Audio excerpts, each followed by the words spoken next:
Shall we start? Yes. Live Yep. streaming? Okay. So, good morning.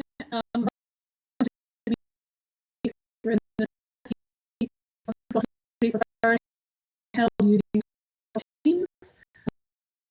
And those attending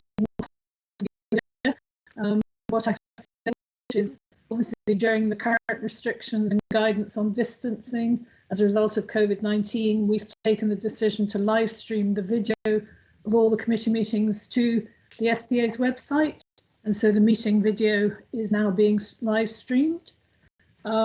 Before turning to today's business, I'd like to draw your attention to a few points of information and guidance.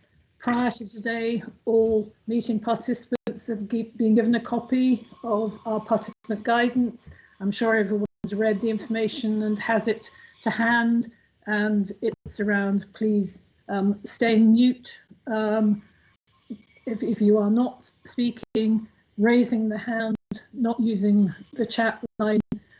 If I'm disconnected during today's meeting, then Grant McCrae, one of our my fellow board members, will step in to chair the meeting. During breaks, I would normally say we'll keep the conference open, but in fact, since live stream will cease at the end of the public session, and given the nature of the agenda, seems likely we will intend to finish live streaming by approximately 12 noon. So I don't in fact envisage any breaks unless occasion demands during the private session. And we may take a short break before starting the private session. Those who are staying on the video conference, again, mute and switch off their camera. That I think is all familiar to you. So let's turn to the business of the meeting, and a welcome and the participants we have around the virtual table. Myself as chair, Grant McCrae and Matt Smith, two fellow board members, as the other two members of the committee. SPA officers, we have Lynn Brown, our interim chief executive, Greg Stoll, Karen Valance is nobly coordinating and keeping me right as our secretariat, and a couple of other SPA staff will be joining for individual meetings, in particular Darren Patterson for item 3 and a number of other to support Lynn on item 2, I believe. From Police Scotland, we have David Page, I think has now joined us, the Chief Finance Officer James Gray, Alistair Caulfield, Fiona Miller, Pierre Martin Tierney, ACC Alan Spears and Jude Helliker. From what was Scotland Creef, and I hope I now pronounce this correctly, ASETS, our internal auditors, we have Gary Devlin and Elizabeth Young. From Audit Scotland, we have Gillian Woolman, who is our auditor, and Pauline Thompson. And finally, we have Elaine Galbraith from HMICS, whom I'm very pleased to welcome. I think this is her first meeting. So, and I hope we have a cast, an audience of hundreds on live stream. We will check after the event. So apologies, I don't think, Karen, we actually have any apologies, do we? No apologies. No. Declarations of interest, anything from Grant or Matt? No. Okay, moving on then to the minute from the meeting held on the 16th of July for approval. It was a very interesting meeting. We discussed a lot. I'll just run through very quickly for correctness. Page 1, page 2, page 3. I think I'm going to make it, it sounds a very small, minute item, but at page 3, halfway down, Gary Devlin advised members he attended the Resources Committee, and if I take the final sentence, he felt that's a lowercase it, not an uppercase IT, just for the avoidance of doubt. Gary, I think that would be correct, would it not? I wouldn't want people to think that you were necessarily commenting. I was going to raise that, Chair, so you got there before I did. So thank you. Thank you. Page 4. Can I make a small suggestion again? It is in the final bullet point. We've got a list of bullet points. Members sought more information. I think it's on the relationship between demand and cyber capacity.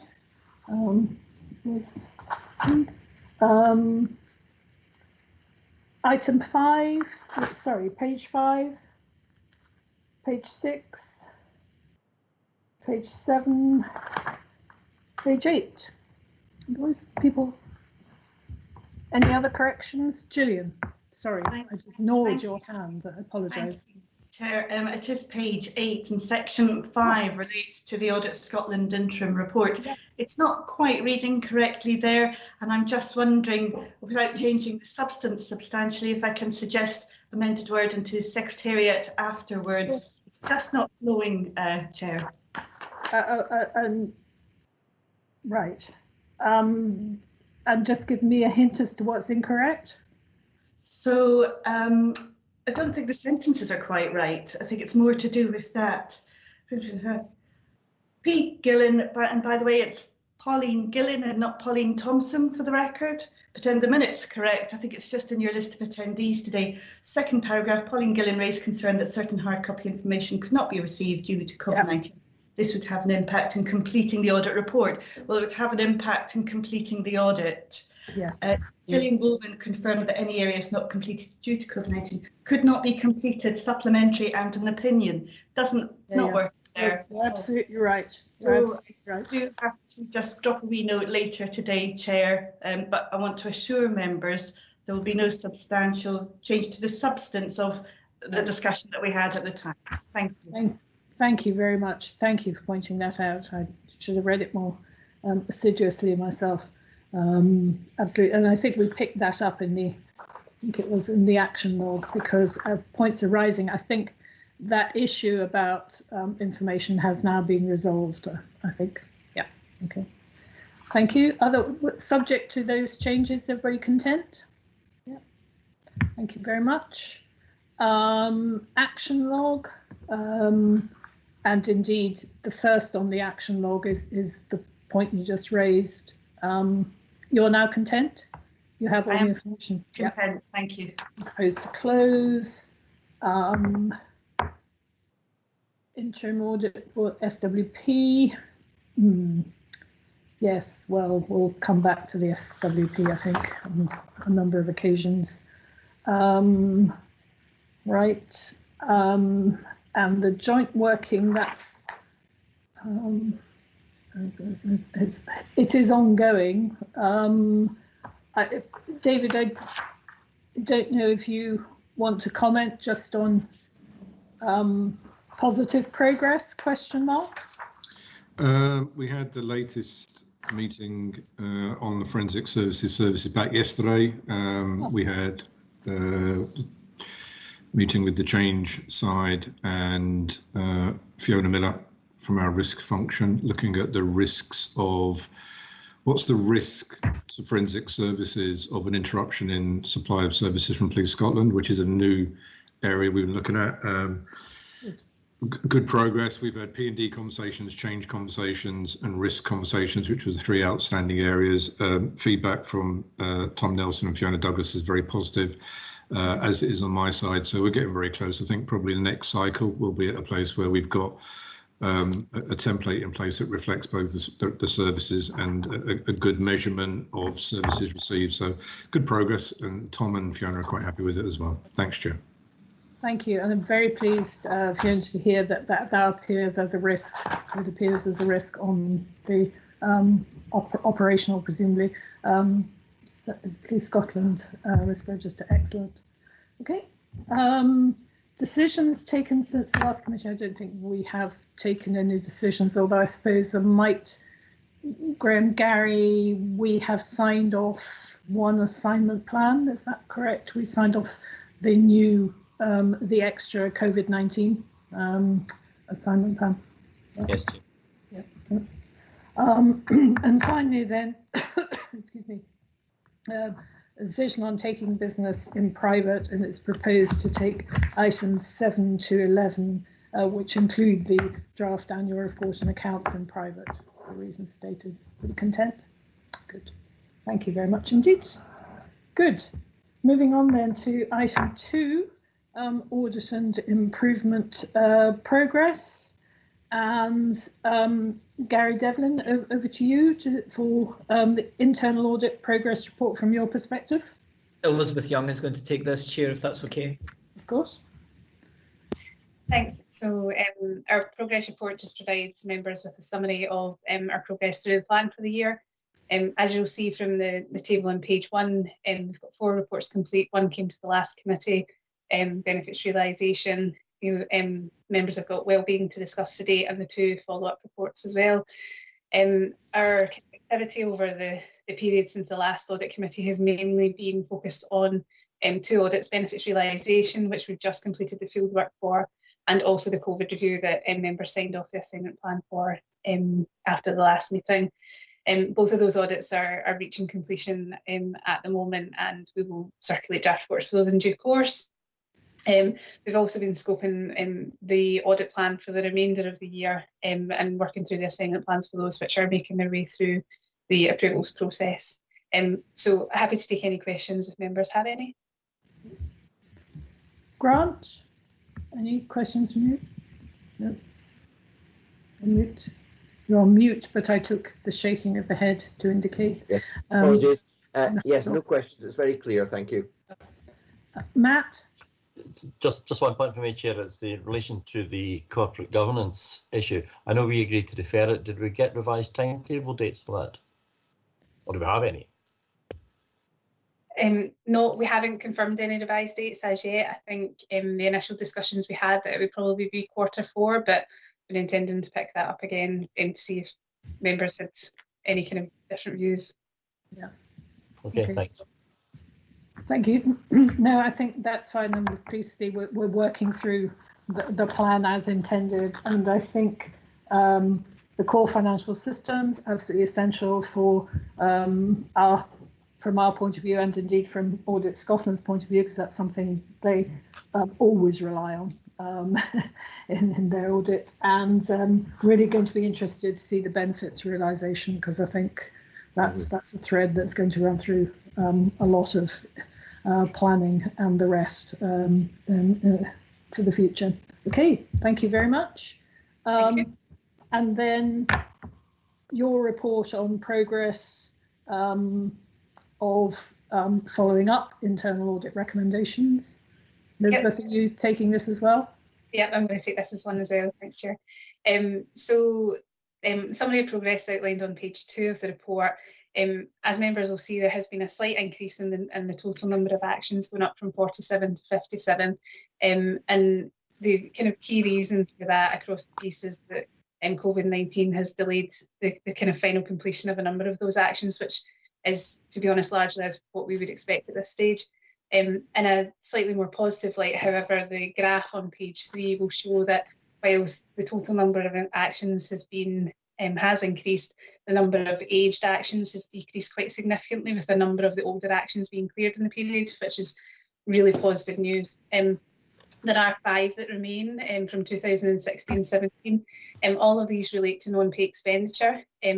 We looked at the progress of these in our non-pay expenditure audit, and we know that the completion of those actions is dependent on the P2P project, which again has been delayed by COVID-19. As I understand it, that will now be picked up, potentially for completion. The actions say December, so hopefully, unless the project's delayed further, we should be reporting completion for the January committee. All of the outstanding actions are included in Appendix 1, and we did receive updates from management for all of the actions, which is outlined in Appendix 2. So I'm happy to take any questions if there are any. I'm going reverse order this time. Matt? Anything? Nothing, Chair. Grant? Thanks, Chair. Just one question, really. It's in relation to the completed actions. Are you comfortable with the actions that have been taken totally resolve the recommendations that you had in the first instance? Yep, absolutely. So, I mean, especially with some of the older actions that the management response to them sometimes can change if circumstances change.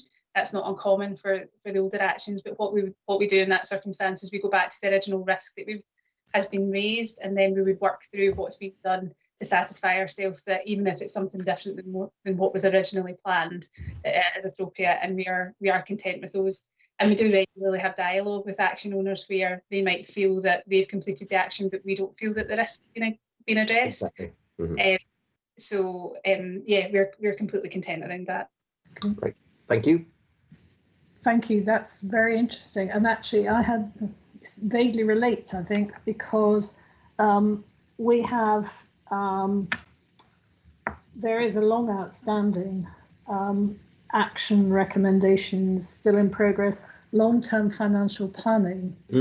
And actually, that's quite difficult to pin down, it seems to me, to a management action, because the most up-to-date position is our submission to the Justice Subcommittee, and indeed these issues about picked up in Audit Scotland's report is it's sort of the difference between financial planning and financial sustainability. And I wondered how useful it was to maintain that as an outstanding action, or whether it was worth reflecting on that, particularly, as you say, looking at the risk approach. Gary, I don't know if you had any thoughts on that. Well, I think I would be hesitant to take it off, and the reason for that is that most public sector bodies, all public sector bodies, are expected to have an MTFS, a medium-term financial strategy. And also in the context of the external audit report that I'm sure Gillian will come to obviously later in the agenda, which is raising issues around how the financial sustainability issue will be addressed. And you would expect management to, in a really dynamic environment where it's really uncertain and hard to know what the future holds, still you should have 3 to 5 year MTFS type approach with your best guess.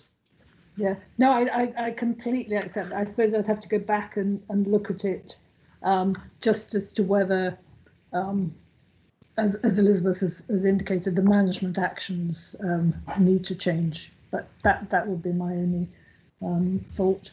Right, and the other thing is, I think I'm just interested because I was tracking through the demand and productivity in particular. And we bounce a bit back and forward between recommendations, which are related to the control objectives, and actions.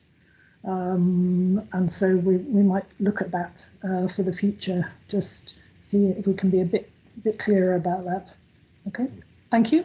Thank you very much. Moving on then to Police Scotland. And this, I suspect, is going to be Fiona Miller and/or Alan Spears, just talking about tracking the recommendations from their perspective. So it'll be myself, Chair, the deeper voice will tell you it's not Fiona. I'll take the paper to be read and probably just call out 1 or 2 highlights from the paper. Three key areas to comment on. You'll see in page 2 of the report, we talk about the 32 recommendations that have been closed. They're in four kind of distinct areas. One is about improved documentation of procedures, another around technical controls that relates to scope, project management documentation, and improved governance. So that's the 4 areas that those 32 recommendations would stem from. On page 5, we highlight that currently we have 152 recommendations which are open, and at this point in time that number doesn't include the recommendations which will come out of the wellbeing audit.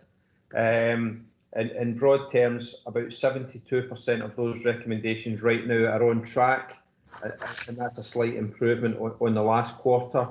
We have missed 37 recommendations in this period, as outlined within the report, and probably half of those recommendations that have been missed are a direct consequence of some challenges around Operation Tala and our response to COVID. So we have looked closely at those recommendations missed and recalibrated timelines to try and address them in the forthcoming quarter. So that's probably the kind of key highlights that I was intent to draw from the report, and I'm happy just to take some questions. Right. Grant? Thank you. Just really in relation to the point you've just made, Alan, about the ones that have been missed because of Operation Tala. Clearly, you've still got a lot of things happening at the moment. I just wondered how confident you were that you'd be able to get these all dealt with in the coming quarter, as you've just said. It seems you've got quite a lot on your plate. So a big proportion of the recommendations missed, Grant, was a consequence of we've kind of moved some people around the organisation. So we have now pretty much got everyone back to their day job, and we're starting to embed our responses to COVID much more as business as usual and building it into our day business. So the key business areas who maybe lost staff for a period of months have now got those staff back. So we've worked with our management teams around the timelines. So I'm pretty confident that, notwithstanding we don't know where COVID might take us in the next few weeks, that at this point in time we're pretty confident we can readdress those missed recommendations.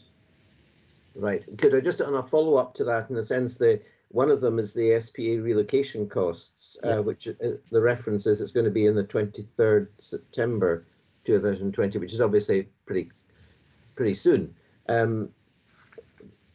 Is there anything that we should be aware of just now that suggests there's any problem in implementing that? Not to my knowledge. Obviously, Alistair's just stuck his hand up really quickly, so I suspect he might add some additional value, Chair, if you're happy with that. Yeah. Okay, Alistair. Yeah, thank you, Chair. Yeah, it's a fairly straightforward paper, Grant, on just the amount. It's a recommendation from previous, as you know. It really was just asking that we advised a board committee of the amount that was spent on relocation costs and a very high level breakdown of whether it was going to officers and staff. That paper was ready earlier on in the summer. It was just decided to bump it from, I think it was Resources Committee, into the Succession Planning Committee. I have since heard, though, since this document was was drafted, that the Succession Planning Committee might be pushed back now into October. Yeah, you're aware. I hadn't had confirmation of that, but I see Matt nodding his head. So it'll be resolved then. I mean, it's a 5-minute paper. It's not. I don't think it's anything particularly contentious, but that will go to that October committee. Perhaps right. I could just. Thank you. Thank you, because I was just concerned that there might be something that was causing a problem in getting it complete, but that's reassuring. No, it was absolutely to do with the scheduling of the committees. That was really all it was behind the grant. There was a discussion, Chair, at the last Succession Planning Committee meeting around that, but as Alistair has said, that the next meeting of that committee has been back now and will actually be on the 30th of October rather than the September date earlier advised. Okay. Thank you. And Lynn Brown. There's a buzzing noise problem. Sorry, I've got some interference, but the Succession Planning did get a report in the relocation, and it will be a regular report to them, so that will be done. Okay. Thank you very much. Thank you. Matt, had you any questions? Yes, on the tracker, the list, the page 9, the reference to the Qualities and Human Rights Impact Assessments, there was to be further discussion around that matter in August. I just wonder if there's any update.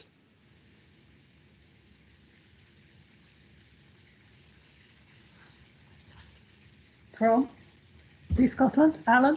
Yes. Well, so I'm just trying to put the context of what the discussion was in July, Grant. Sorry, Matt, can you just give me a bit more detail? No, it's just that in the report it's stated there that there's to be a further. I'll read what it says. Which page is this? Page 9. A short life working group to drive the plan forward and will allocate owners and timescale at next meeting 20th of August. Just wonder if that is now progressing as outlined in the plan. I don't have a direct answer to hand. I'm not sure if Jude's joined us, Chair. I don't know if Jude from P&D has got an update on that. Jude? Sorry, Chair, I was just trying to get the mute button. I'm not aware, Chair, of the specifics of that because I wasn't actually at the meeting, but we do have a very robust approach to quality impact assessments. So very happy to share that with the SPA. Should that be helpful? I think it would. I mean, I think it's an area we need to be looking at in greater detail than we have been. So I think some submission to Lynn in the first instance would be helpful, and we can then look at it across the SPA. I think might be the right approach to that. Okay, Lynn. Thank you, Chair. Yes, further on in the agenda, when we look at best value, this is one of the areas that we pick up where we know that we need to do more work. So happy to take that forward. Thank you. That's a very good link in. Thank you. Let's make that as a link in the first instance. Matt, any other questions? No other points, Chair, no. Okay. Alan, can I just ask for clarity? You've talked about management. These are management actions arising from internal audit reports, but we've also very helpfully listed reports coming from a variety of other sources.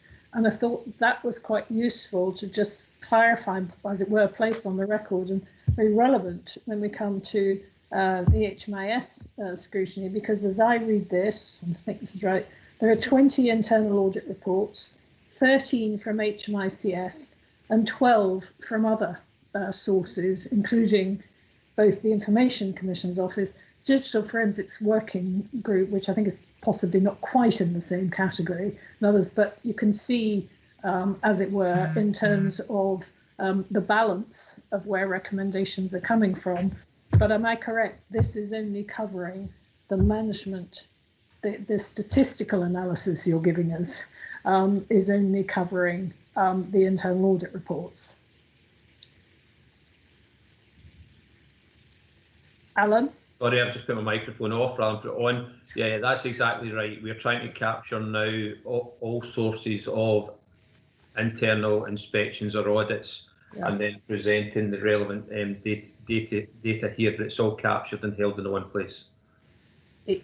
Yes, but the question was the statistical analysis refers only to the internal audit reports, although you have very helpfully tracked recommendations from other sources. Is that correct? Yes. Yeah, okay, thank you. Is that something for us to consider as we look at what's the best reporting and the best balance of consideration we can have at this committee? Okay, thank you very much. And then finally, we are moving on to Audit Scotland. Audit Scotland, I beg your pardon. Scottish Police Authority audit and improvement recommendations. Lynn? Thank you, Chair. I'd like to maybe just do a word of introduction, then pass to a number of colleagues who are joining us this morning. So what we have today is an update on various areas of work. I'm going to ask Graham Stickle to introduce that. He's going to be joined by Lindsay Davey and Carol Ann Hilly, who will do the ICO and the records management side. And then for the first time, Jackie McKelvey will be joining us to give an update on the SPA annual business plan that was just approved earlier on in the year. So that's new to the committee today, so I welcome that. And the intention is to bring that 6 monthly here. So with your permission, Chair, I'd like to pass over to Graham Stickle to introduce the reports. Can I just ask the SPA officers, do assume that the committee members have read the report, so you don't need to walk through it entirely. So just highlight areas you think need to be highlighted, or if there are any questions you're asking us, although I think the questioning is likely to come from our side. Okay, Graham? Okay, thank you, Chair. This is the regular report to the committee, and the key point worthy of note is in respect to table 1, paragraph 2.2, which as normal summarises each of the different report bodies and a quick summary of where the recommendations are in comparison to the previous report.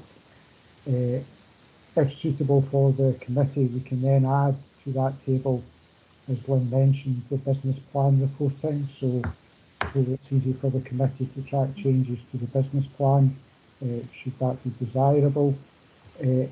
Very key point as far as overall improvement recommendations, the Robert Black report was published, so that addresses part of one HMICS recommendation and also discharges one of our previous Audit Scotland recommendation. So, as Lynn has advised, colleagues are on the conference for questions and comments on their specific area of expertise. Thank you. Sorry, Lynn, carry on. I was just going to say we could pass over then maybe to Lindsay, Davy and Carol Ann to raise any issues, starting with Lindsay, please, and then Carol Ann on their reports. Thank you. Okay, good morning. As you'll see, we've currently got 22 recommendations outstanding, which is an improvement of 5 from the last meeting. We still have a number of reds showing there. However, it is our plan to submit a paper for the next committee with a proposal to close off 7 of the actions. That will be B2, C3, C4, C12, C17, C19 and C21. These all relate to organisational development and change and HR matters. So we will submit a paper to you to propose to close these changes, which will significantly reduce, it will take off all the red actions, and it will just leave us with the very basics, most of which are partial. So significant improvements from us. Unfortunately, Carol Ann has just texted me to say Teams has crashed for her and she can't get in. Okay. I'm sure that's relevant to a particular recommendation. Okay, thank you very much. Well, I mean, this is a wealth of detail here, and I'm very particularly pleased to hear, as we at the board know, about the advances we've made on the organisational development and HR side, so that by the time we come to the next committee, which is also, yes, will be of particular interest to all of our external observers as well as internal. So well done on that. Grant, any questions? Thank you, Chair. Lindsay, I was very pleased to hear what you just said about the red actions, because these are the ones that I was going to home in on. And it's good to see that by the next time these will all be removed. I just wondered, having heard that, are there any of the other ones that are sort of the amber or category that are concerning you about being able to get them dealt with within a reasonable timescale? No, I think we are making progress on them. The ones that are still sitting at amber are ones that are perhaps slightly slower because of COVID. We would probably have had some of those closed had we had the resources that we normally have in the office and the ability to do some of the audit that we do, physical audit in the office. So our priority just now is to get the reds closed off. And once we get all these ones off, then we'll look at the ambers to see, is there another way that we can achieve to get these closed off, a better way to get these closed off, working with our own internal audit to see if there's a better way to close these. Great, thank you. Thank you. Matt? It's really the same point, Jeremy. I'm delighted to see the reds that are about to go. I suppose what you're also telling is that you're not anticipating that any of the ambers are likely to tip into red. No, absolutely not. No. They are more or less at green. It's just some of them just need that final level of assurance. Thank you. Thanks. Okay.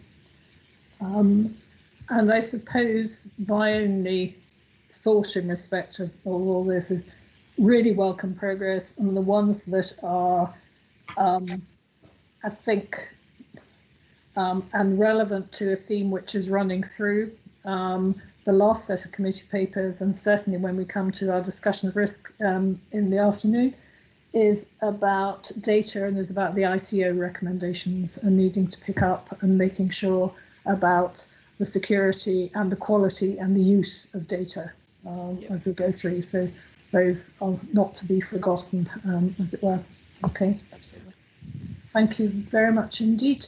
I should perhaps ask then Gillian, if having heard that whole suite of presentations, whether you have any questions you'd like to ask, and then I'll bring in Lynn. I've welcomed the whole suite of papers that demonstrates maintaining momentum for responding to all of these individual areas that have been selected for scrutiny for good reason, and so consequently one does want to see the implementation of the actions. I have actually taken a note of some particular topics that you're covering there as well, just for our wider knowledge in Audit Scotland about some of the areas that you're selecting there, but nothing further to add at this stage. Thanks, Chair. Thank you. Lynn. Thank you, Chair. I'd like to, before we leave this item, for Jackie McKelvey to give you an update on the annual business plan, please. Thank you. Jackie. Hi there, good morning, Chair. Really just general comment of presentation of the report for the first time, and your feedback would be really welcome. There is more detail than probably next iterations would have, because I thought it was important to set the context of the progress that's been made, and also I've put some progress reports in, even although maybe the action isn't due for completion until the end of the year, because a lot of the work that we do is a journey, and it makes sense to provide assurance that we're on the right track of the journey. So there will be an evolving sort of picture of the report, and again, your feedback is important to make sure that we're providing what you want. This evidence base also provides detail for other performance reporting, as Lynn requires, in terms of public and internally. So it's providing a good base for lots of different reporting products. I don't have anything else to say particularly about the report, but I'm happy to take any questions if anybody's got anyone specific to tell me. Thank you.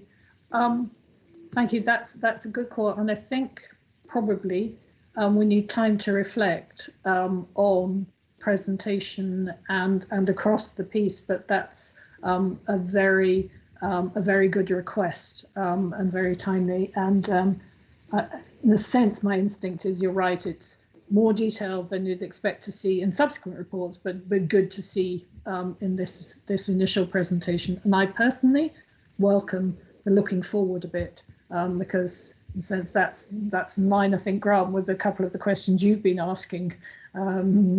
It's about what you anticipate.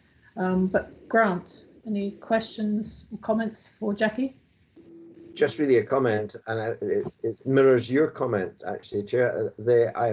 I see there's more detail than we might normally expect on an ongoing basis, but it's very welcome at this stage to see how it's progressing, and perhaps it can be refined over time. Okay. Matt? That's a very encouraging report, Chair, and like others, I look forward to the next iteration of it. The detail was helpful at this stage, and I'm glad we've had it. Yeah. Okay. Good. Thank you all very much indeed. Then very welcome progress and very welcome presentations. Thank you. Okay. Well, that's been about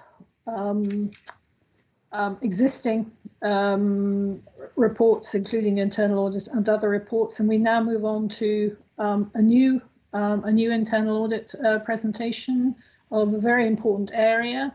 So Gary, you might be introducing it, but I think yes, Elizabeth may have done the field work, but in the usual fashion. Yes, I'm going to take this, Chair, if that's okay. Of course.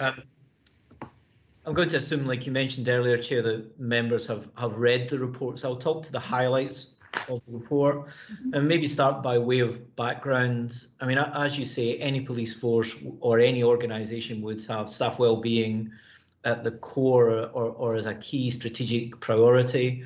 And this is obviously more so the case in a police force where often over 17,000 officers are attending high risk or involved in high risk situations and incidents. And it's a key strategic priority to have a happy and healthy workforce, and also the added benefit of managing staff absences through ensuring that police officers and others are well supported in their roles. And that's the background really to looking at this risk around staff well-being. On a really positive note, you can see Police Scotland's commitment to staff well-being in all of their strategic documents and statements. And that comes through very strongly, I would say, from the work of internal audit in discussing with the staff well-being team in Police Scotland. I mean, clearly a committed team working enormously hard, caring and enthusiastic about their work. And that came through very strongly. I think it's worth saying that. What we did find, however, in that overall context was that the overall strategic framework for implementing staff wellbeing initiatives, of which there were many, we felt needed significant work to build up into clear actions, outcomes and measures of success, so that Police Scotland themselves, management and the SPA boards would be able to know that the staff wellbeing initiatives were working well and having the effect that was hoped for them, and that you were able to have some assurance that that was the case. That translates through, sorry, before I go on, another key issue affecting that outcome within the staff wellbeing team was that they were faced with a number of departures and changes within the team, and that was having an impact on capacity to deliver staff wellbeing initiatives at the time of our review. And a key challenge for Police Scotland will be to look at the overall strategy for staff wellbeing and to resource that strategy effectively to ensure it has all of the outcomes and ambitions that management have in this area. And that was another key finding. Mm-hmm. You will see that translated into the key findings of the report. So you can see us discussing there the strategic commitment, the wellbeing champions and trauma risk management assessors and coordinators across the whole of Police Scotland, and the staff wellbeing team use of the intranet to achieve this wider coverage and to encourage police staff to make use of wellbeing initiatives that were being offered to them. And then in the areas for improvement, it's all around how you build up a strategic framework around staff wellbeing initiatives to ensure that those initiatives are achieving what you hope. And that's around having smart objectives, wellbeing indicators. You know, key challenges that we found, for example, were in take-up of wellbeing initiatives and encouraging police staff to make use of what was on offer. Mm-hmm. You will see going through the report when in the management response to the proposed management actions, we've had a very positive response from management who've accepted all of the recommendations that we've made. And we were clear that there was an obvious commitment from Police Scotland staff to improve in this area. That covers the key messages that I wanted to cover in this introduction. Happy to take any questions. Thank you, Chair. Right. Thank you very much. That was really helpful and sort of raising up and focusing on the need for a strategic framework, the need for adequate resourcing, and the risk of sounding like a broken record. That is going to link very closely with strategic workforce planning and financial sustainability, adequate resourcing on any view. So in that sense, helpfully, no surprises there, but a consistency and a corroboration. I'm really interested in some of the risk areas, but we'll perhaps come back to that right at the end. And maybe just look through the report. I wonder, Jude, I think I might invite you to just give your perspective on it. And particularly, can I ask you, because I don't want to thread through it in detail, but there are occasional things where there were findings that things were absent, and then I looked at the management actions and it said, well, no, we do this. So I wasn't, although I think the recommendations are accepted, I thought there was a bit of challenge actually to some of the findings, but perhaps I misread. But anyway, your perspective. Thank you, Chair. So I think the first point I would want to make is that we absolutely welcome the report from Scotland Creef, and I worked quite closely with both Elizabeth and Gary to ensure that that there was appropriate level of evidence provided to the auditors, and to ensure that where we did find ourselves perhaps wanting in some areas, that we took that very positive learning from that. I think the report highlights many of the issues that we have been raising ourselves internally for some time, and I think it has helped us focus some of the efforts going forwards. I'll be taking personal responsibility for this action plan, and there will be very clear SMART objectives against each of the management actions, and you'll see from each of the management actions they're all owned by me personally as Director of People and Development, and they all have very clear deadlines in there. It's clear from the audit that there are resourcing issues, and I, like Gary, would like to commend the very small team in the wellbeing team who are absolutely committed and passionate about the work that they do. And that team just has had some challenges around resourcing, around absences and around departures. However, this is an area that needs to be mainstreamed within the business, so it can't just rely on a small number of people who are specialists in the area. We must mainstream it, and that is a big part of our strategy going forward. We have secured additional funding this year to invest in wellbeing, and that's being targeted in some key areas, but including training and other things such as stress, back and sleep clinics. So very much focusing on some of the key things that we wish to focus on. Okay, thank you very much indeed. So let's just run through this on the basis that there are recommendations. They have all been accepted by management with specific deadlines and a personal responsibility, allocation of responsibility to the Director of People and Development. Against that background, Matt, do you have any queries or comments? Thanks, Chair. A very important report, very timely. At no other time than this is this so important, given all the impact on staff and how they're being impacted, of course, by the whole COVID situation. So I very much welcome both the report and Jude's commitment that she will personally oversee this. And the timetable and dates set are quite clearly there for us all up till April next year. A couple of points, though. You've touched on it, Jude, on resources, and you've indicated what you hope to do there. I'd like a wee bit more information on that, perhaps. But also the other issue, the report outlines the various issues or the various opportunities that are already there for staff to take up wellbeing matters. But there seems to be a bit of a mismatch with what's available and what people take on board. And is there an issue there that, while all these facilities are available and they all are very commendable, that there is a reluctance to engage with them? And is that something that we need to be spending a bit more time looking at, how we make people understand that these are available, that we're serious in pushing them forward, and that we want that uptake to be there?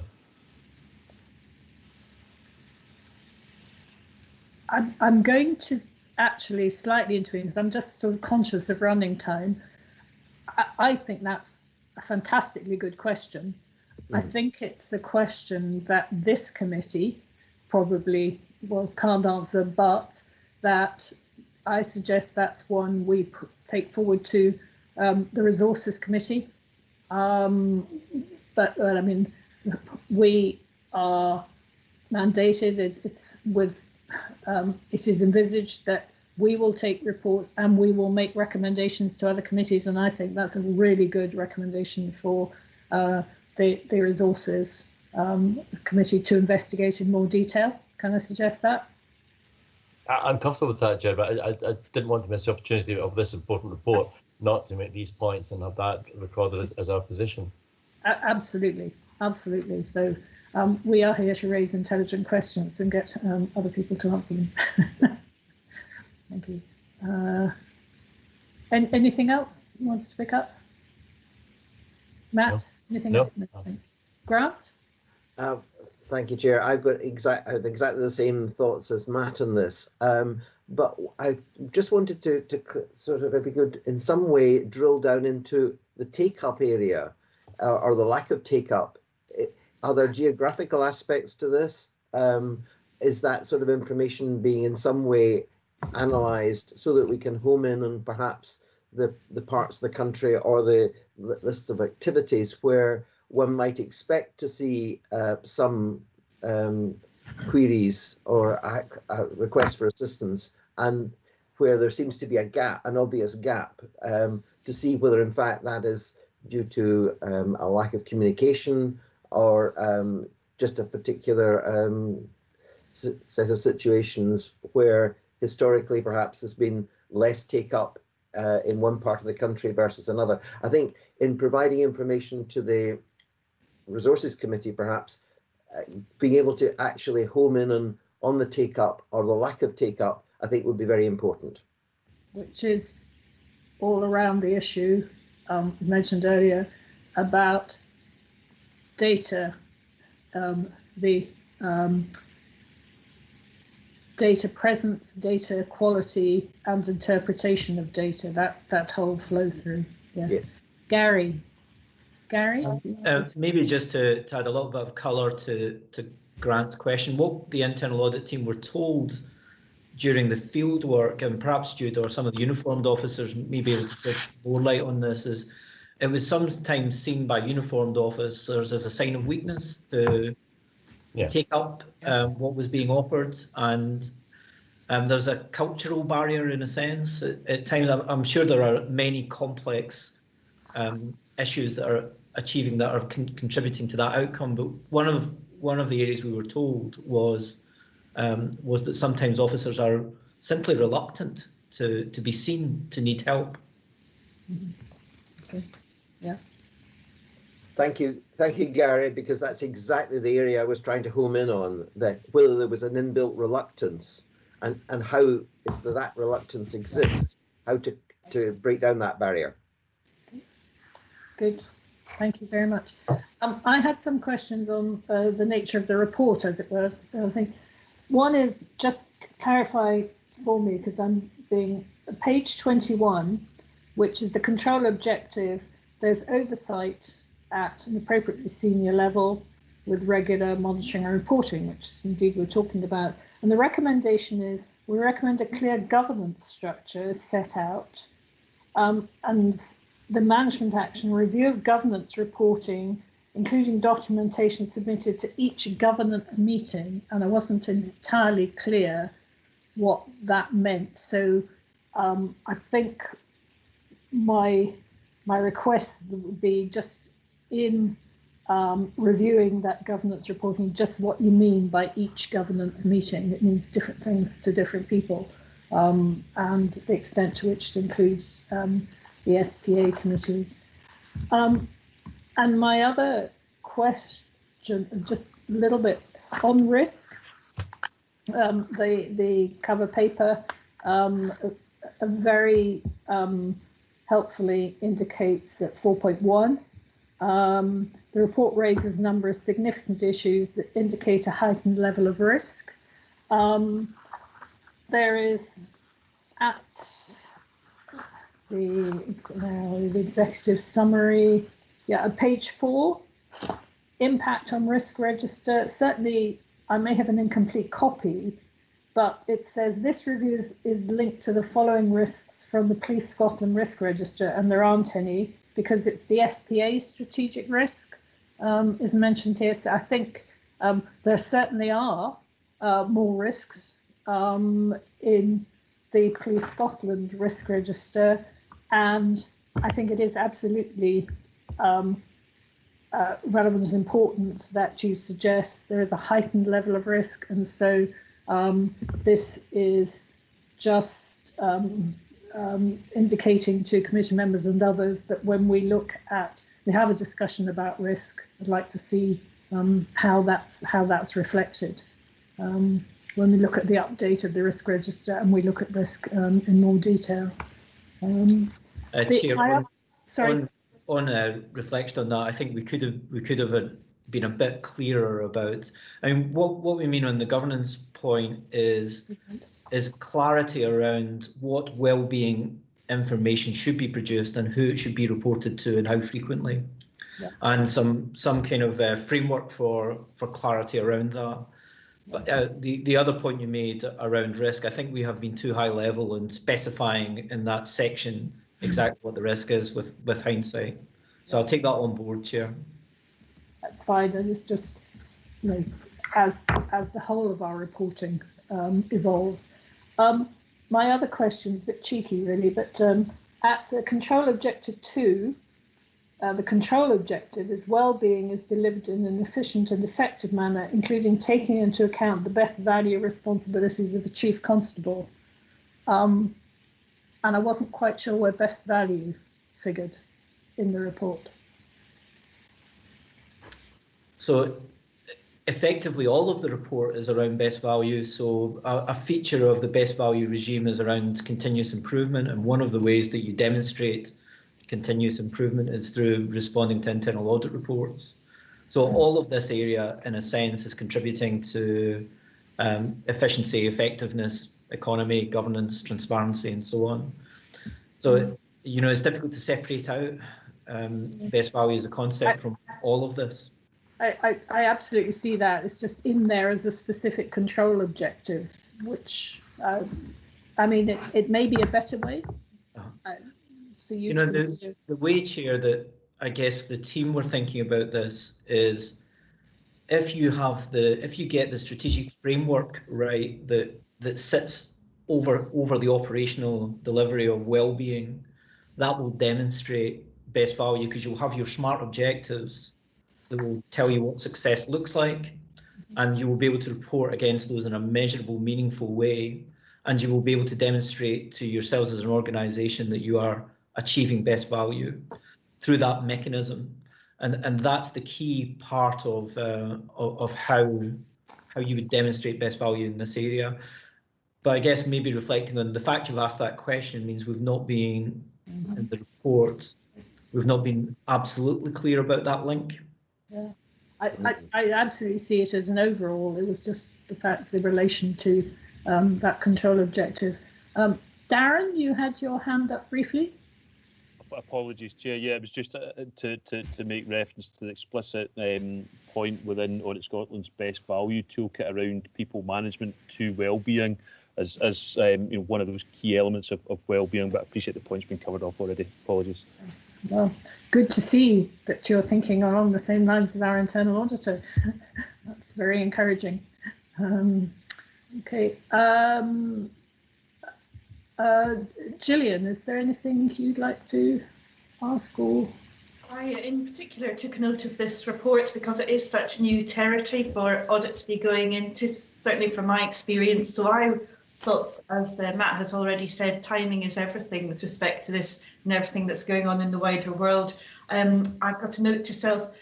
Audit Scotland are building up a picture and has been asked by the Scottish Parliament to look at how the public sector has responded to COVID. So for my colleague who's working on all of that, I wanted to draw this particular report, and the selection made by SPA for internal audit resource to be used in this fashion to be highlighted to a wider team in Audit Scotland. So I welcome it, evidently. Thank you very much. I mean, you make a point which quite sure where we're looking at it, but possibly when we come to HMICS, because they mention it as well, is how many reports there are on staff well-being, both generally and in a COVID context, and what's the best deployment of public resources, as it were, so ensure we don't have duplication of effort and we don't bear down too heavily, so that the same staff are answering questions from too many different perspectives. But that's a really good point. Thank you. Lynn.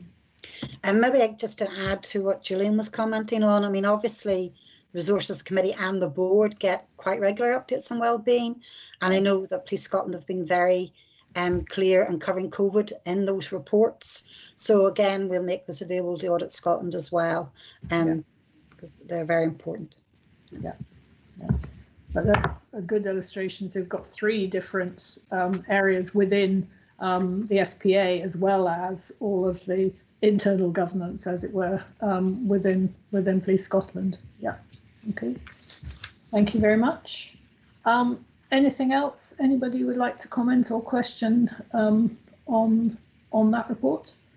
Otherwise, thank you very much. And Jude, we'll look forward to seeing those management actions carried forward with exactly that momentum and that degree of seriousness, which I know you are indeed according to it. So thank you very much. We move on then to item 4, Audit Scotland progress update. And actually, Julian, you've indicated 1 or 2 thoughts already, which is very helpful. But yes, the floor is yours, as it were. Thank you, Chair. Thank you. So clearly, during the private session, we'll be taking members of the Audit Risk and Assurance Committee through the detail of the external audit report on the 2019-20 accounts. But I thought it was important to articulate during the public session that the external audit process has gone well. We are at the concluding stages, and subject to 1 or 2 items which we will discuss with you in private session, we expect to conclude the audit on the planned deadline date. And it's important for members of the committee to know that the majority of public sector audits in Scotland will not be achieving their original reporting deadlines for a whole host of understandable reasons. But it makes it all the more remarkable that SPA has indeed achieved the original deadlines as was presented to you in the annual audit plan. I think a couple of reasons I would share for that is this is year 4 of the appointment process, so good relationships have been established and a good understanding of respective responsibilities and how very best to expedite the audit. Of course, there has been key personnel changes in our team this year, so thanks very much to the finance officers in Police Scotland for supporting us through that change, with Pauline's return and indeed my return to the audit, and my change being mid-year. And also we've had tremendous support, as indicated since the last committee meeting, to find solutions to make this audit work. It has been really challenging for all parties, working remotely and disparate from one another, including within their own teams. We've worked really hard to find IT solutions, and we also have to say thank you to our respective IT teams to supporting us in finding those solutions. More generally, Chair, from an Audit Scotland perspective, quite a lot happening with respect to a refresh of our work programme in light of COVID. Our new Auditor General, who you know, Stephen Boyle, has already had his first meeting in person in Scottish Parliament last week, and the Scottish Parliament has tasked Audit Scotland with doing quite a bit of work specifically about COVID-19. We now have a COVID-19 hub on our website, where I think we now have about 5 different documents and briefings intended to support the wider public sector. So that's all I was planning on saying at this stage for item 4. Thanks, Chair. Thank you very much indeed. And sure we'll discuss in private indeed your report, but it's very gratifying to hear that that public support and those public comments. All the more remarkable is the phrase that I have written down. But thank you very much. And yes, we will look forward to contributing, I think, to the COVID-19 response, because I think that has been challenging, but I think it's, I would say, wouldn't I, very well handled both by SPA and Police Scotland. So thank you very much. Grant, Matt, any thoughts? Delighted to hear what's been that the audit has gone so smoothly, despite all the challenges of doing a lot of it remotely, and look forward to discussing the more detailed report in the private session. Yeah. Very welcome report. Thank you. Thank you. Okay. And then finally moving on in what's proving a very positive session, HMICS.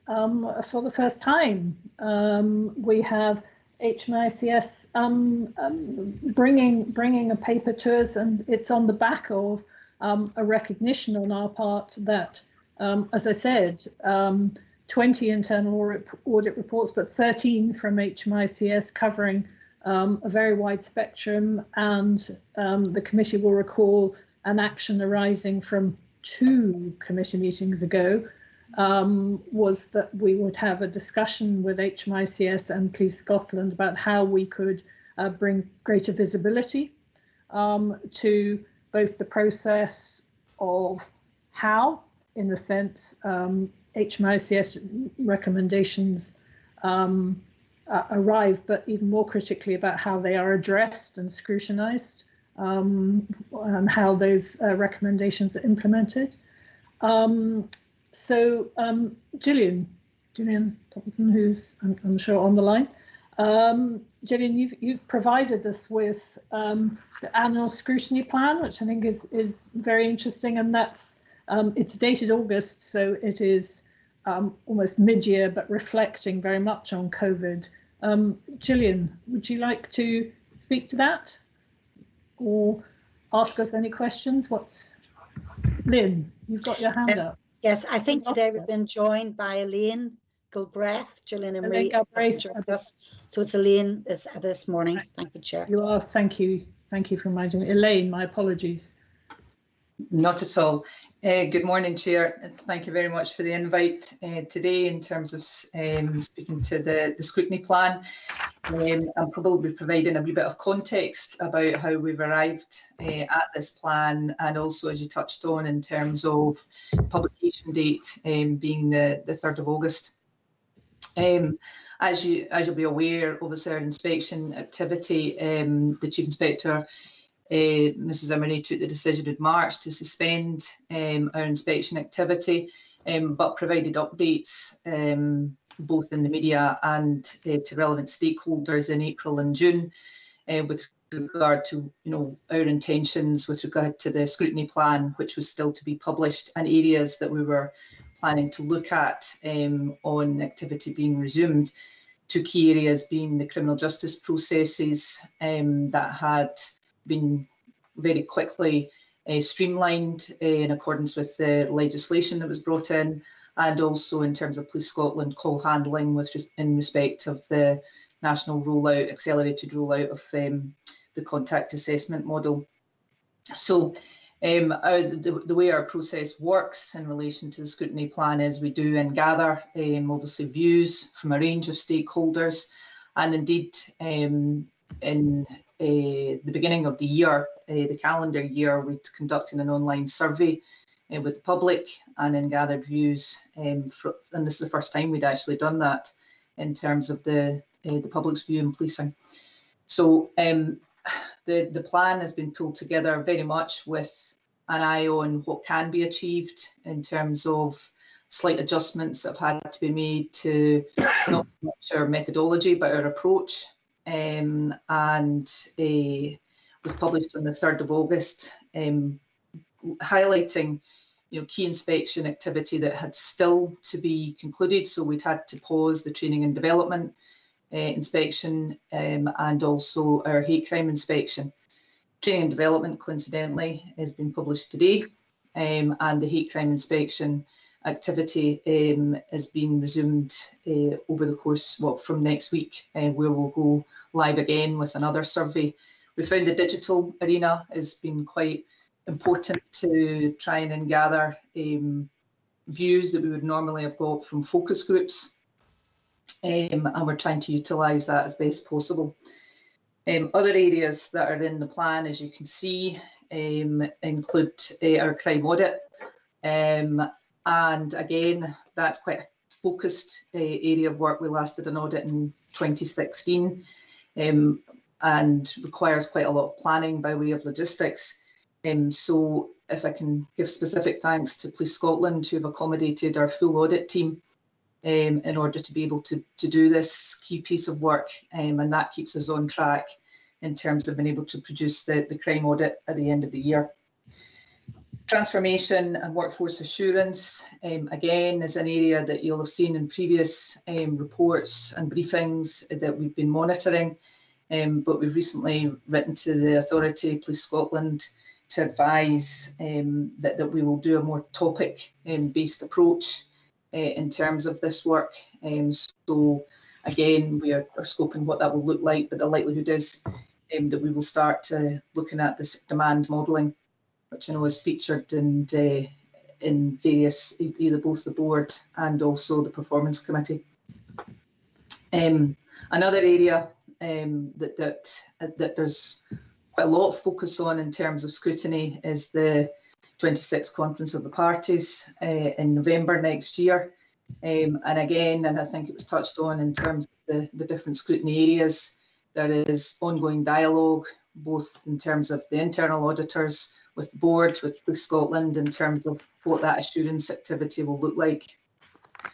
And also, as you can see in the report, there's a fair amount of collaborative work, again, ongoing with other justice inspectorates, notably Her Majesty's Inspectorate of Prosecution in Scotland. And this is work that's ongoing at the moment, intensive due to the sort of timelines around the legislation, but looking at these efficiency measures that have been brought in as a result of the pandemic. So that report is due to go to Lord Advocate on the 28th of this month and will be published at the same time. In terms of collaboration with other inspectorates, Care Inspectorate and ourselves and Health Improvement Scotland are working together to try and get the inspections in terms of services for children and young people back up and running, and also in terms of the adult support protection programme. Again, having to adjust and create an augmented approach to that work. So that kind of gives you a roundup in terms of the scrutiny plan itself. You spoke a wee bit about the recommendations. If I could just sort of touch on that, if I may. Yeah, of course. And there's obviously been some dialogue with ourselves and the SPA and also with Police Scotland to try and streamline a bit of the work that's been done in relation to evidence that's been supplied both by the SPA and Police Scotland.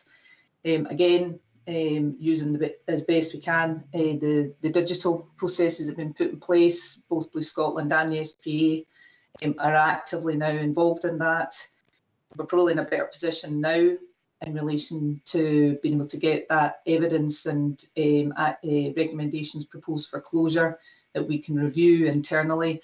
And in essence, what we're trying to do is streamline that so that we can have that collective discussion with either Police Scotland or with the SPA, look to close some of the recommendations so it falls before this committee.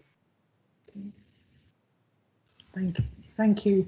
And I think it's really good to have opened up the discussion. I think there's still a lot more to go, as it were, in terms of continuous improvement. It was, to say, really good to have opened it up.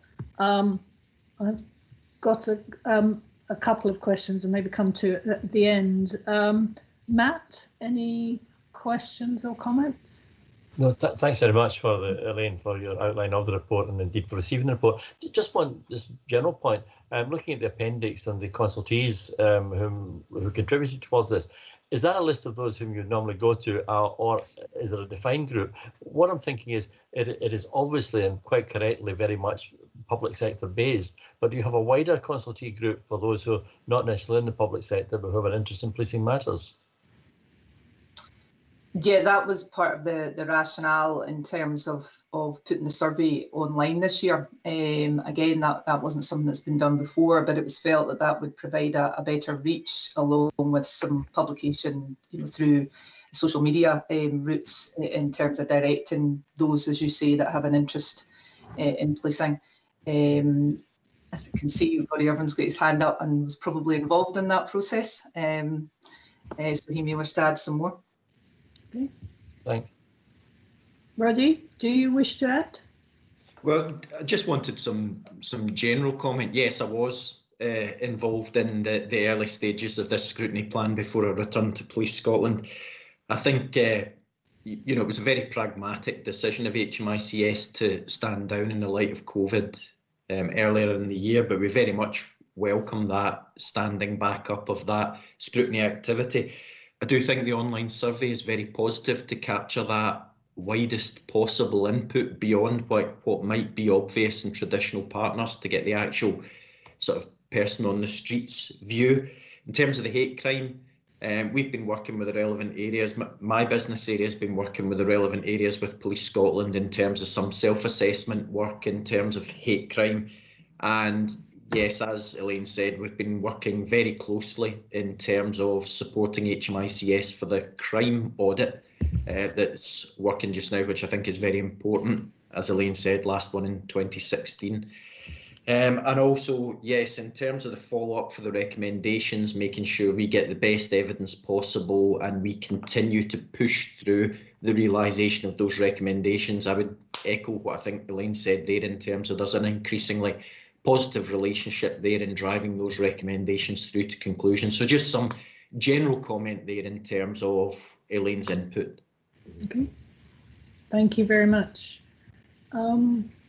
Matt, do you any? Nothing. Not points, yeah, no. Grant? Thank you, Chair, and thanks, Elaine. That's for talking us through that report. It's the plan, I should say. It's really interesting to understand where your focus has been. Noting that you've really stood down a lot of the scrutiny and are just building it up again, I wonder if you could say a little bit about how that impacts on your resources to deliver the rest of the plan, because I imagine that the way you actually deliver the plan will be a bit different from how you might have done it in the past, because of having to do things more electronically or interviews by Teams or whatever forms you're doing, how that's going to work yourselves, and particularly how it's going to work with the collaborative reviews involving other parties who will have the same challenges. Thanks very much for the question. Yes, in terms of the resourcing, well, first of all, at the start of the pandemic, the seconded officers, including myself, were returned to Police Scotland. I returned in June of this year, and only recently the rest of the seconded officers have returned to HMICS, which was the correct thing to do. So sort of in line with us standing down and the attention quite rightly being on in terms of assisting Police Scotland. So in terms of working back up, we obviously are looking at what we can do, what may take a bit more time. We always, on an annual basis, review the plan and see are there other areas that we need to look at. And a lot of that will be dependent on what our capacity and capability is going to be for the remainder of the scrutiny year. To be honest, the two areas that we have focused on since really starting up proper has been the criminal justice and crime audit. And because of the assistance that we've got from Police Scotland, because of other people who we are speaking to or interviewing, being accommodating, there's probably wins there in terms of less travel time and being able to do things a bit quicker. So it is a constant reviewing of how we do things. Where it becomes a wee bit more complex is the use of data and file reading, and then particularly you touched on it, the collaborative work with the likes of Care Inspectorate. but again, there's solutions that are being found about how to do that in a safe environment, both in terms of public health, but also in terms of data protection. And it's just a case of trying to get to these solutions as quickly as possible to be able to start that activity back up. But everything is pointing in a positive direction in that regard. And when we come to review the plan, which will likely be November, December, there will be other areas, and we've intimated that in the scrutiny plan, that we will want to look at, for instance, domestic abuse, given that we've looked at domestic abuse in the crime audit, which is the first time that we've done that. So yeah, there's still, it's different ways of working, but we have been able to adapt to that quite quickly. Thank you. Thank you. That's really very interesting, and it's hugely helpful to have an indication of what your current priorities are and what they're likely to be. So I think my question, which you may not be able to answer at this point, but it's a question for in that vein, is when we come to review, you come to review in November, December, and I'm looking at the issue of proportionality and not duplication of effort, and the rest is to query whether on the people, the training and the development, and given what you've heard here about well-being, given what's before the resources committee and the rest, whether that is, I mean, it is at the moment in the plan, but is that actually something that might be something where you could rely on internal audit, what's before the resources committee, that there isn't that need for HMICS to be looking at that. So I just simply mentioned that, pose that as a question in terms of visibility and proportionality, the principles of better regulation. But I think that's very helpful indeed.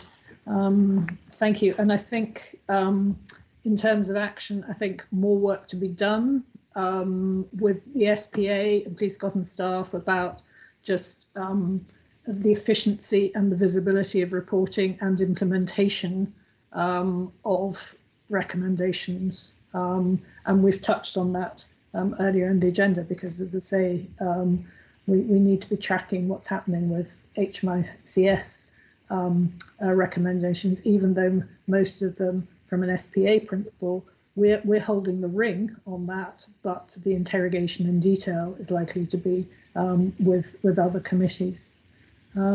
Gary, you have your hand up. Gary? Thank you, Chair.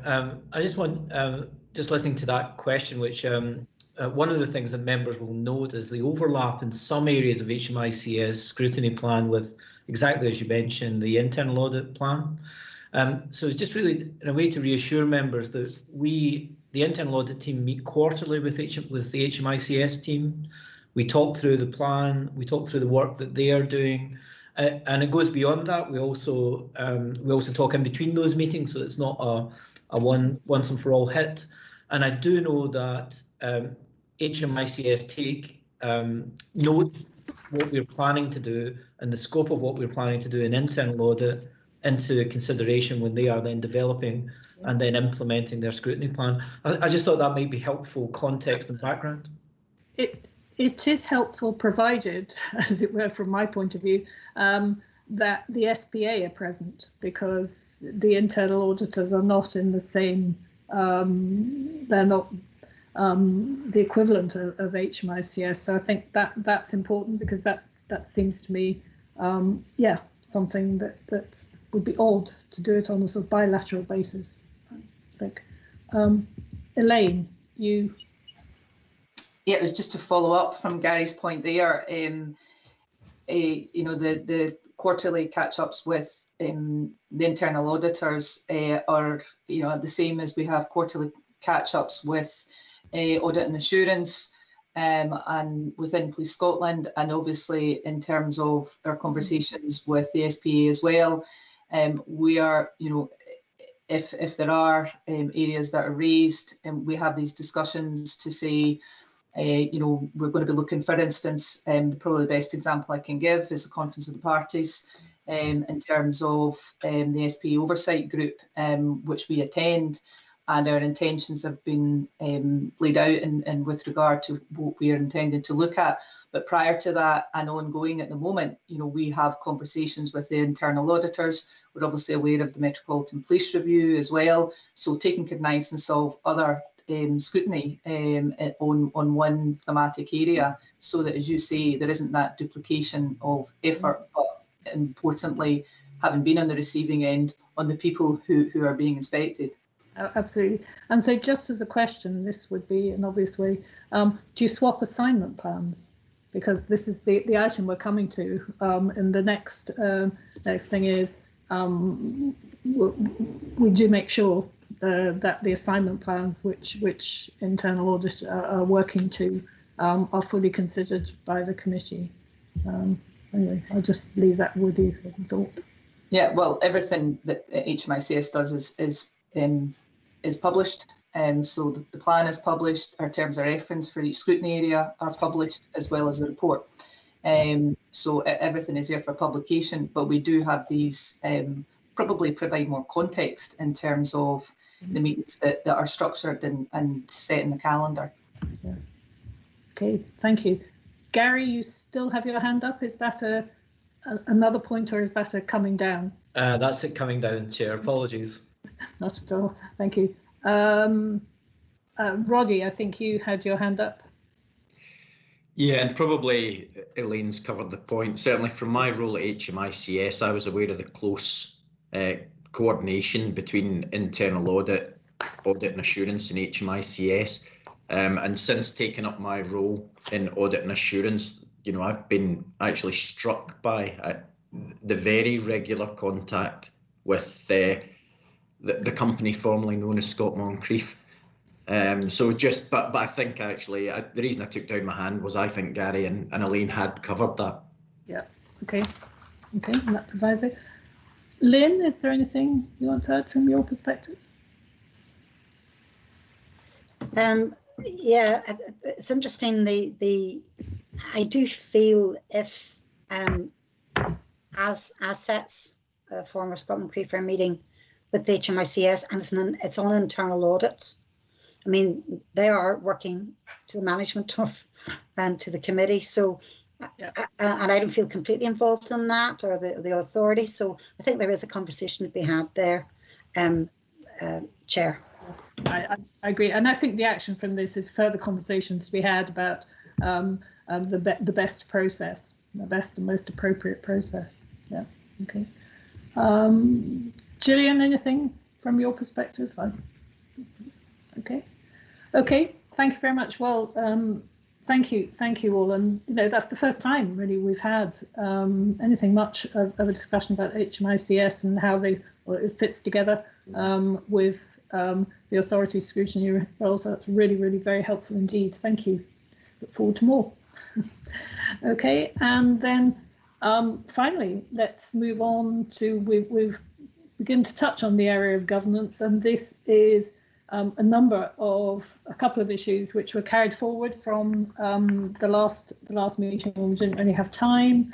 And the first is just making sure we have a full understanding of the process, the role of audit sponsor, and this is a paper being presented by Lynn. Yeah.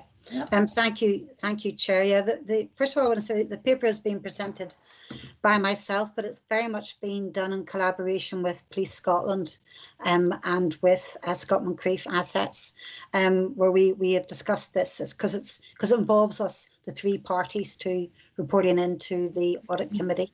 The Audit and Risk Committee, Audit Risk and Assurance Committee, I should say. And in fact, you'll notice in the report, we've been using the old term rather than Audit Risk and Assurance. So that would be, we'll make sure that we don't do that again as such. But what we have in this report is it's really setting out the role of the audit sponsor, so everybody's clear what the role is and what the expectations are of the committee. And that's what I'd be quite keen for you to whether you're comfortable with what's being proposed. So we cover planning, fieldwork, reporting and attendance, and we set out in each of those headings what's expected from the audit sponsor, how they're determined, what level they should be at, what the role is at committee, what the role is during an audit through a closed down meeting, etc. There's a whole range of things. I don't intend to go through each section, Chair, because it's set out quite straightforward, I hope, but I'm happy to take questions. And obviously, David Page or Gary may want to add to my opening comments as well. Right. So it is a tripartite, and yes, the unusual situation we find ourselves in. Gary, anything? Well, only to say, Chair, that there was a large amount of agreement over this. So there was a first draft, and actually it's about being sensible and pragmatic about how we deliver audits effectively, and it's trying to come up with something which captures that pragmatism and sensible approach. Okay, thank you. David? Thanks, Chair. As Gary and Lynn have said, we're all in agreement about the way that the role should be conducted. We discussed it internally, myself and Alan Spears and DCC Taylor discussed it. In practical terms, it will be an ACC or one of my directors that is usually the audit sponsor. We may, by exception, decide to have a head of service, but generally speaking, it'll be an ACC or a director. So we were in complete agreement with what the report says. Thank you. Grant? I'm very happy with this. It's very sensible and logical. I'm very content with it. Good, thank you. Matt? Yes, like Grant, the report's very clear and I'm happy to endorse it. Yep. Good, I agree. I think clarity of expectation. Can I just ask a couple of questions? One is attendance, and that's absolutely right. It says the officer attending or a more senior officer. I think perhaps it's the person attending, actually. I mean, in case there is any thought that officer in this context means warranted officer, which it very often doesn't. Yeah, in this context, it shouldn't. We're using officer as in officer of authority, but we can make that clear to the person. I think that would be helpful, and this is also a part of visibility in the public domain, and I think the clearer we can be, the more helpful. The other thing is, I think I would, well, this is a question for David Page, I think. It's in the reporting stage. You go through 1, 2, 3, 4 bullet points. The audit sponsor is responsible for coordinating the management response. And then finally, for ensuring agreed audit actions. It would be quite useful, I think, perhaps you could just comment, and it may be useful to incorporate, is what are the circumstances in which this goes to your audit and risk board? Is the audit sponsor responsible for bringing it to the audit and risk board, getting the audit and risk board's approval? Because I think that's the interim stage between those 2 bullet points, is it? Are you referring to our own internal audit and risk board? Yeah, your own internal audit and risk board. Yeah, I mean, the audit sponsor would do that, or if they'd delegated it to a head of service, they may well bring it. Depends on availability at the time. The reason why we wanted the ACC director to be the lead contact on this is to ensure that the kind of executive responsibility for the portfolio had visibility of the audit activity. What we wanted to avoid was, especially where people, I mean, we don't actually have a huge amount of audits if you look at the size of the organisation that we've got. So it was important that, and actually a lot of the audits fall in my areas. It was important that the directors or the ACCs have full understanding of the importance of the audit.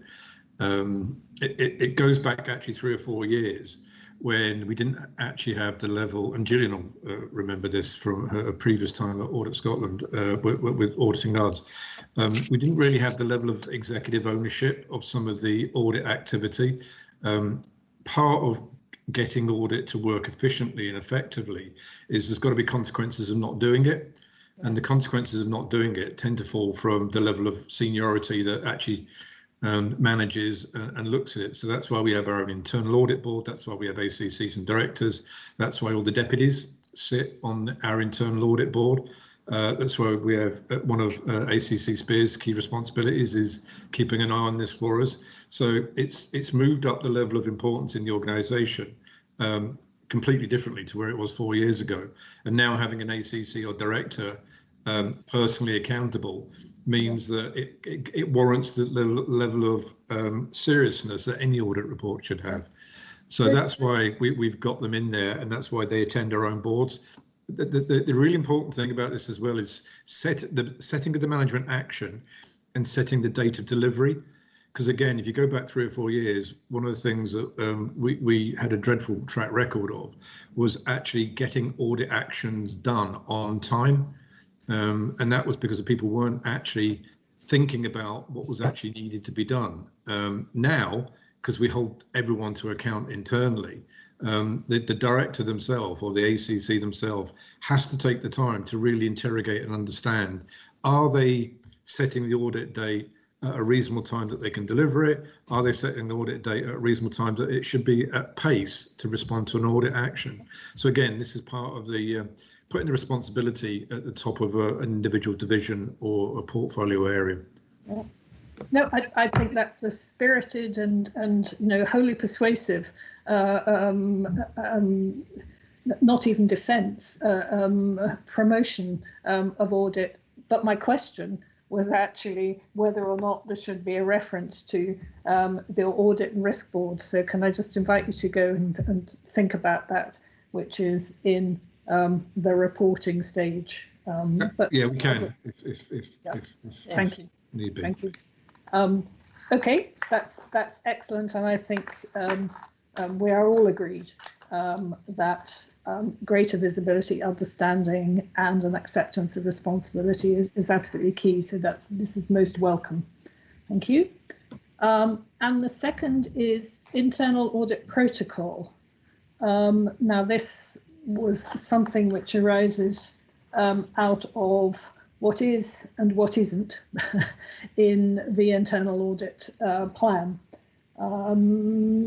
And it's a slight amendment to the commissioning protocol that was originally agreed. Who's presenting this? Lynn. Yes, Chair, I am. Thank you. Again, we've had discussions with both colleagues in Police Scotland and with sets on this. And really, this is where the committee, where you've asked for a bit more clarity on just how it operates. And in particular, where our internal auditor, not in the role of internal audit for us, but as our commission do other work.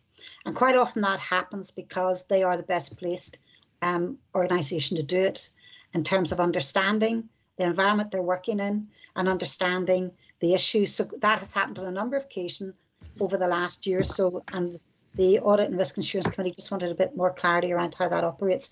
And this report sets out to do that. The report actually in the covering report talks about the internal audit plan and whether we need to look at that. But I think that's done on a regular basis. We don't need to, I don't think, do that today. And it also talks about internal audit assignments. And my own view is that is something we need to take forward, but maybe not as part of this actual report. And maybe we could look at that in a bit more detail going forward. What I would like for this report is to get the committee's support for how we intend to deal with the issue of the protocol. So that is attached at the appendix. It's set out in detail. I just want to bring it up. So if you just bear with me, Chair, because I'm going between reports. Yes, I've got the right one in front of me. Thank you. So if we just move to the appendix, if we can, and in that again we've set out how we three key areas.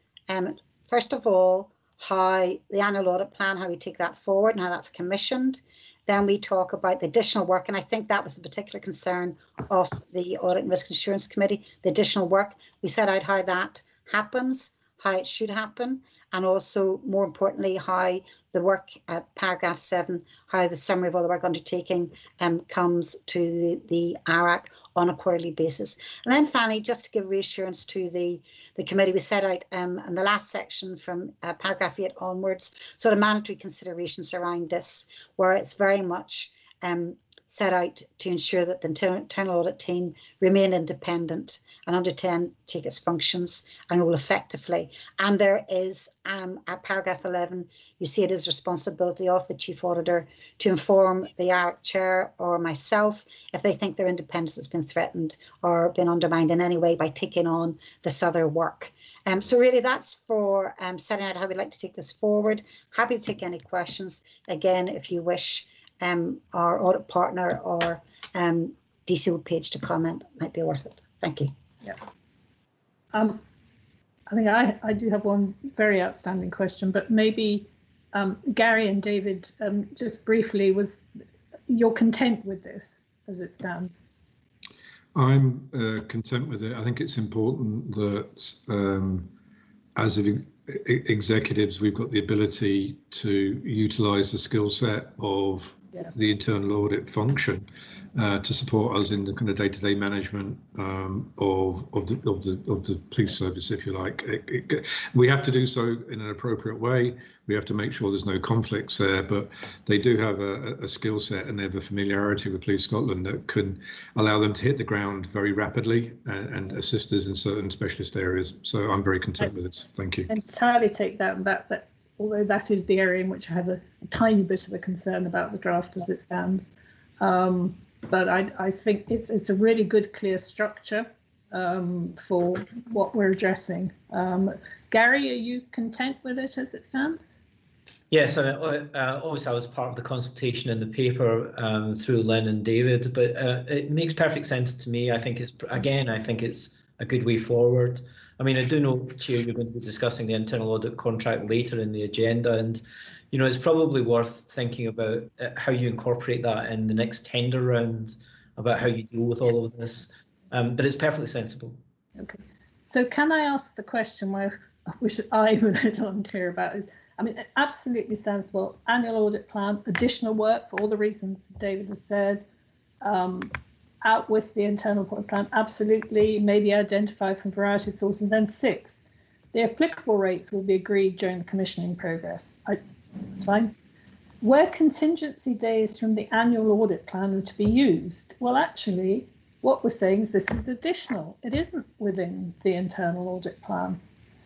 The standard day rate will apply, as well as the arrangements outlined in 1 to 3, which say this is out with the internal audit plan. So I'm just not clear how additional work additional to the audit plan is within the audit plan. I mean, to be perfectly honest, I think if you lost that last sentence, I'd be perfectly happy, because it's the applicable rates will be agreed with reference, but then you've got 9 commissions for internal audit work out with the annual audit plan must be compliant with existing procurement policies. I don't quite see how those fit together.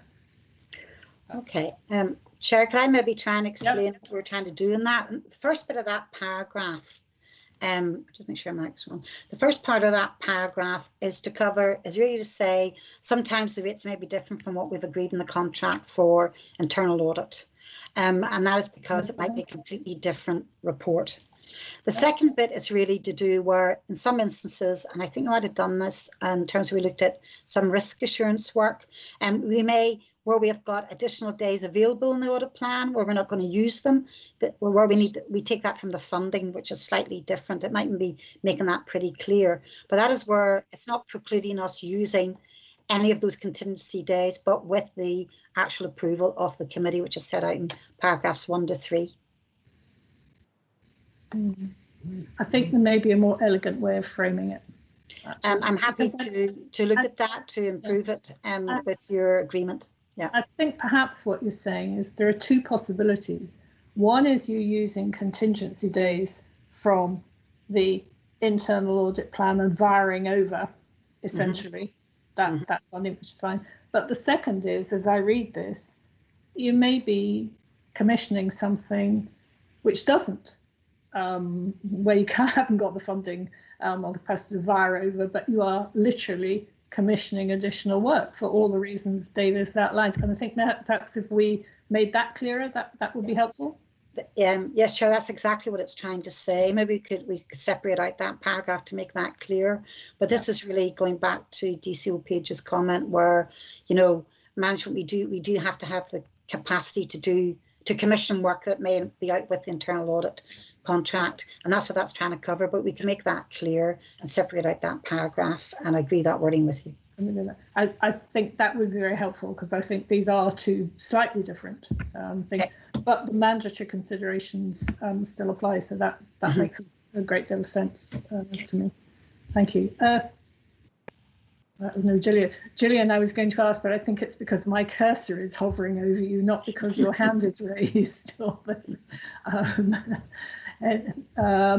Any thoughts from you, Gillian?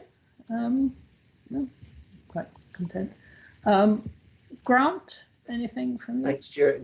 Just, I'm happy with the principles, and I think what you've just discussed about clarifying just exactly whether it's environment or whether it's additional would be helpful. I just wondered in relation to paragraph 7, when the reporting is going to be put into place, because I think I don't think there's any reference to it in the current quarterly plan, or the report we saw earlier about internal audit activity. So I think it's just a matter of just exactly how we can catch up with when it was last reported to bring us up to speed, and then quarterly thereafter. Yeah, thank you, Chair. We have reported previously, so we'll make sure that we're up to date. It would come through in the internal audits report update. Yeah. In fact, as I recall, there was less than I expected actually from over. I think you reported it over 2 or 3 years, and it was only a couple of commissions. I think there were 4 instances that were reported recently, and it was at the year end. I think we reported it. Yeah. Yes. Yeah. There wasn't a lot the last time it was reported. It's just joining up the dots, if you like. Yeah. Okay. Thank you, Grant. Matt, any?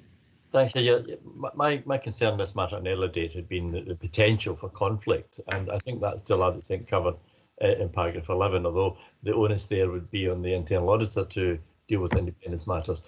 Going back to paragraph 7, it was seen there that it's a retrospective report on what work has been allocated. Now, I think I'm content with that, but it just comes back to Grant's point. In that reporting, clearly it will be done at that stage, but is there other mechanism at an earlier stage whereby it's known what is being done by internal audit, which may be a potential conflict matter? Can I maybe come in there, Chair? In terms of any approval around this, it would be myself as AO within the sort of procurement rules that we have, etc.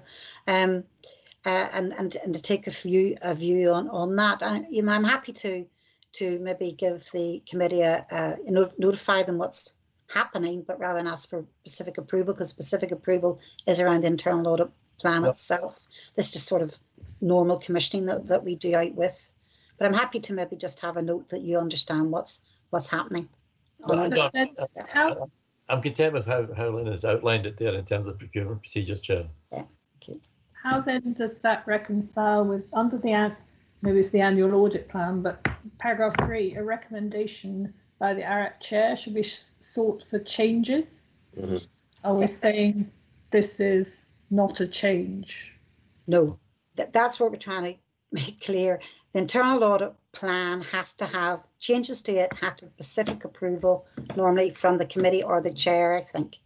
Yeah. This is out with, the other stuff doesn't. It just happens. It just so happens that we're asking assets to do the work. We could be asking PwC, Deloitte's, any other of the firms, and it wouldn't actually come to the audit committee as such.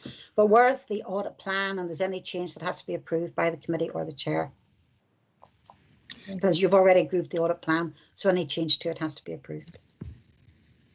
Okay, we'll keep an eye on contingency days, I think. Gary, any thoughts from you?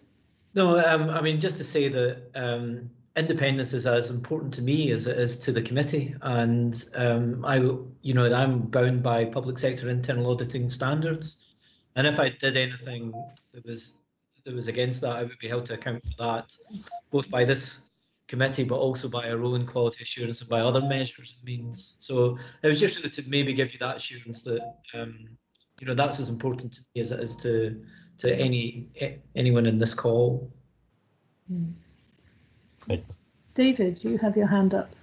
Again, just to kind of reiterate, the additional work piece is completely separate to the audit plan, which is set by the ARAC and commissioned under that mechanism. This is very much separate stuff. Usually what happens is the very first thing I would do is pick up the phone to Gary and say, there's a piece of work that I would like doing in Police Scotland. Are you able to do this? So the very first check is to make sure that is he able to do it from a conflict of interest perspective, and the second check is, does he have the capacity to do it without affecting the resources that are available to do the audit plan? Because his principal responsibility is to deliver the audit plan. That's what he's been commissioned to do. This is an extra piece of work. If he can do it, then we'll commission him as normal, as Lynn said, as we do with Deloitte or someone. If he can't, then I'll just go out external and get somebody else. So that's the kind of the extra commissioning piece. Right. Let's see. Okay. Well, I think that's very interesting and very helpful, and we can tease out that distinction. That'll be fine. Good. Thank you very much. And then finally is the forward plan, and we have confirmation from the internal auditors right at the start of the meeting that we're on track for the internal audits, which are coming to the January and then the May meeting. I think the other thing, the final line here is annual review of terms of reference. Actually, there's also annual assessment, self-assessment exercise, and just a development day. And we have fixed that now for, I think, the 28th of October. I think is in my mind as being something. So we will look at, we will self-assess, we will look at the terms of reference, although these have been updated and will be updated, but it's just that's part of what should be the committee's annual work plan, is an annual review generally, and being considered in that way through a workshop. Okay, that I think, subject to any other business, brings us to the end of the public session, and broadly speaking, the timetable we'd anticipated. But can I just go around and invite any other questions or comments? Perhaps from Grant or Matt, committee members? Nothing, thank you. Thank you.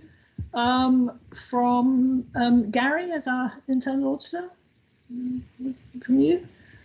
Gillian Warman? No? Elaine Nickelbraith? No? Thanks. And David Page on behalf of Police Scotland and colleagues? No, thank you, Chair. No, thanks.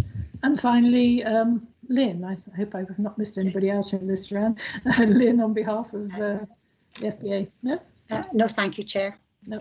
Okay, well, thank you all very much for an interesting public session, some good issues discussed there. We will now take a break for just 10 minutes.